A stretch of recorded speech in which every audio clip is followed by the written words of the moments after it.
ఈ రాష్ట్రంలోని బీసీ ప్రజలను క్షమాపణ అడుగు రేవంత్ రెడ్డి గారు అని డిమాండ్ చేస్తా ఉన్నాం.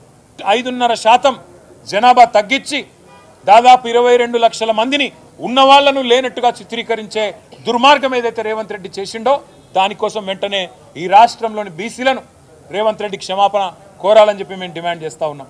రెండవది, నీ కులగణన పూర్తి తప్పుల తడక, పూర్తి అశాస్త్రీయం, అసంబద్ధం, అర్ధరహితం.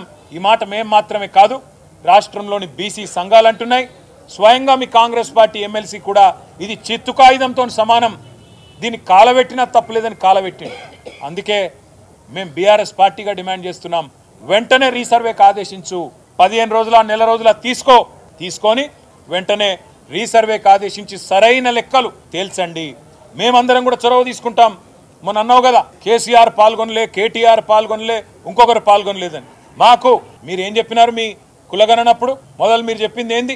స్వచ్ఛందంగా ఎవరు ముందుకు వస్తే వాళ్ళు రండి, ఇచ్చేది ఇవ్వండి అన్నావు. అయినా నాకు తెలియక అడుగుతా, కుంటి సాకులు అడగడం కాదు, కుంటి సాకులు ఎత్తకడం కాదు. కేసీఆర్ గారి ఎలక్షన్ అఫిడవిట్ నీ దగ్గరనే ఉంది, నా ఎలక్షన్ అఫిడవిట్ నీ దగ్గరనే ఉంది. నువ్వు ఎవరో పేర్లు చెప్పినావో వాళ్ళందరి ఎలక్షన్ అఫిడవిట్లు నీ కాడనే ఉన్నాయి. అయినప్పటికీ నీకు అంత బాధ ఉంటే మళ్ళీ రీసర్వే పెట్టు. మేమందరం కూడా, ఎందుకంటే మా బీసీలకు అన్యాయం జరిగినప్పుడు మేము కూడా, ఎందుకంటే నీకు సాకులు వెతకడానికి అవకాశం ఇవ్వద్దు కాబట్టి అందరం పాల్గొంటాం, అందరం కూడా నువ్వు కోరిన అన్ని వివరాలు ఇస్తాం.